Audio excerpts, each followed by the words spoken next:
Ngayon, ito naman ang panata laban sa mga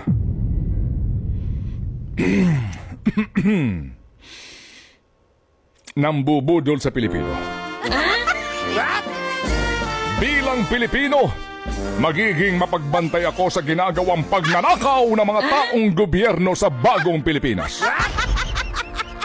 Bilang Pilipino, isisiwalat ko ng buong tapang at may dangal ang katiwalian at pagmamalabis ng mga taong nagpapanggap na mga lingkod bayan.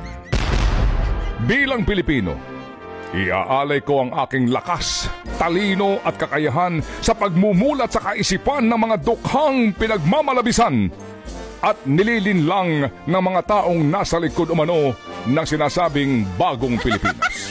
Bilang mga Pilipino, magkaisa tayo sa paggising sa lahat ng mga nabudol at bilang mga Pilipino na nagmamalasakit sa kalagayan ng mga nagdarahop na mga maralita nating kababayan, sabay-sabay tayong sisigaw na may buong tapang sa mga kabulastugan ng mga opisyal ng bayan. Sabay-sabay tayong sisigaw ng sigaw ng sambayanan.